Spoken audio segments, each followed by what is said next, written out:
बिस्मिल्लाहिर्रहमानिर्रहीम। शाह साईं अले रहमत जो चवण आहे त छपर छमर भाया कांबो ऐं कारो पब विझंदसि पुठ ते सुबुह सवारो वञण मूं वारो कीन वेहंदसि विच में। कोहिस्तान जे हसीन खूबसूरत जबलनि जो ज़िक्र शाह साईं पंहिंजे कलाम में कयो।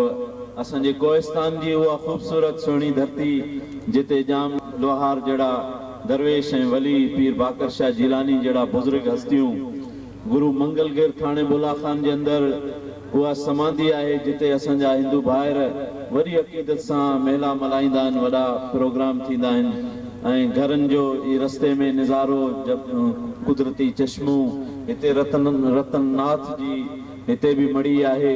अहिड़ी तरह सां कोहिस्तान मॉल जे अंदरि उहो मंदरु आहे जेको सॼे जग में मशहूरु आहे ऐं सॼी सिंध मां यात्री उते अची करे यात्रा कंदा आहिनि। असांजे कोहिस्तान जूं केतिरियूं तारीख़ी हंध ऐं माग मकान आहिनि।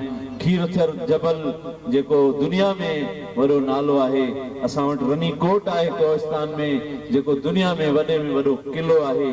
अहिड़ी तरह सां असांजे कोहिस्तान में कई सूफ़ी बुज़ुर्ग शाइर, खमीसो खान शेणू वॾो शाइर कोहिस्तान जो थी गुज़रियो आहे। बबर फ़कीर तमामु वॾो कोहिस्तान जो शाइर थी गुज़रियो आहे। असां वटि ॿिया बि कई ख़ूबसूरत शाइर आहिनि ऐं सावण फ़कीर जी शाइरी तमामु ख़ूबसूरत शाइरी। ॿिया कहिड़ा एतिरा अज़ीम बैराम खान शाइर असांजे कोहिस्तान जो तमामु वॾो शाइर। असां वटि ॿिया कई दरवेश फ़कीर बुज़ुर्ग असांजे कोहिस्तान जे धरतीअ ते ऐं रहिया आहिनि। हिते कई कुदरती चश्मा आहिनि, नज़ारा आहिनि। असांखे पंहिंजे धरतीअ सां, पंहिंजे हिन ख़ूबसूरत वादीअ सां मोहबत आहे ऐं उनजे इन ख़ूबसूरतीअ ते असांखे फ़ख्रु आहे। असांजी महफ़िल में कई कोहिस्तान जा ख़ूबसूरत शाइर ऐं फनकार मौजूदु आहिनि जेके जेकॾहिं स्टेज ते वारो ॾेई माण्हू माइक हथ में ॾिए त शायदि सुबुह थी वञे, रातियूं खुटी वञनि, पर संदसि शाइरी न खुटे। एॾो ख़ूबसूरत शाइर असांजो गुलाम रसूल बारी जो तव्हां ॿुधो। ॿिया अहिड़ा कई ख़ूबसूरत प्यारा मिठड़ा सुठड़ा शाइर असां वटि मौजूदु आहिनि, सुखड़ मौजूदु आहिनि। मज़ाहिया शाइर असां सां गॾु कुझु ईंदा आहिनि शहर मां, मांजू मिस्किन, ख़ासि खैली, कमर कोहिस्तानी, ॿिया केतिरा ख़ूबसूरत शाइर, अदीब, लेखक, सहाफ़ी असांजा दोस्त जेके सदाईं हिननि महफ़िलनि खे रौनक ॾींदा आहिनि। असां वटि हिकिड़ी मच कचेरी थी, ॾाॾे जी कचेरी, उनजो ॿियो नालो काके जी कचेरी बि आहे, जेको सिंध टीवी में रिकॉर्ड थियो ऐं अरबा जे ॾींहुं 6:20 ते सिंध टीवीअ ते तव्हां ॾिसण न विसारींदा। हिन अरबा ते ॿिए अरबा ते उन कचेरी जो एहतमाम बि अब्बास फाउंडेशन कयो हो, जेको बोला खान जे धरतीअ ते प्रोग्राम थियो हो, जंहिंमें कोहिस्तान जे शाइरनि सुगड़नि पंहिंजे फन जो मुज़ाहिरो कयो हो।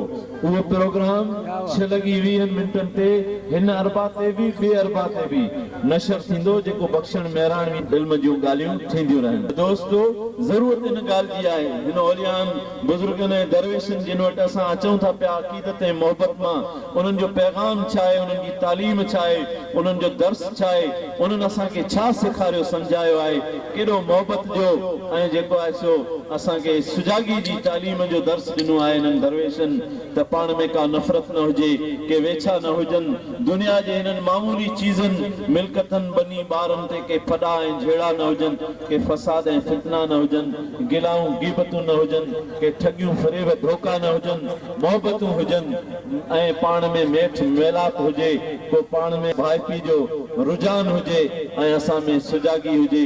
पंहिंजे बच्चनि खे तालीम ज़रूरु पढ़ायो, हर सूरत में पढ़ायो ऐं इहा ई तव्हांखे के मंज़िल भेड़ो कंदी।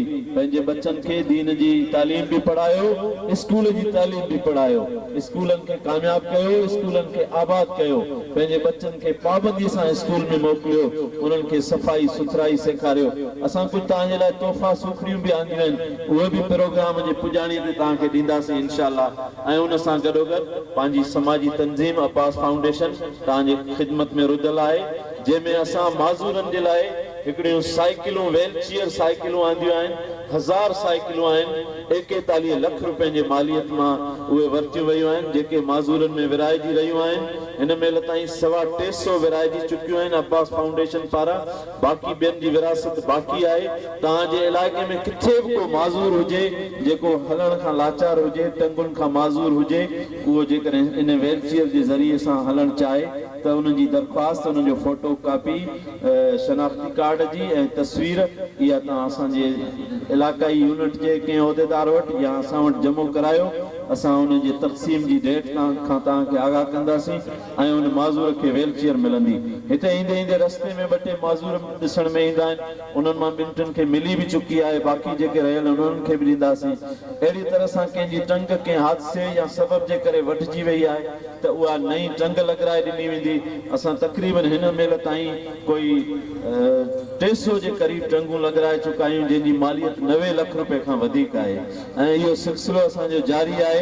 कंहिं बि माज़ूर जी किथे बि टंग वढियल हुजे त उहो अचे, असां हुनखे फ्रीअ में मसनूई टंग लॻाए ॾींदासीं अहिड़ी जो हुनखे सुञाणी न सघंदो माण्हू त इहा हथरादू टंग आहे या हुनजी पंहिंजी संदसि असली टंग आहे। अहिड़ी तरह सां को मरीज़ हुजे, इलाज जो मसइलो हुजे, जेको बि मसइलो हुजे, तव्हां असां सां राब्ते में अचो।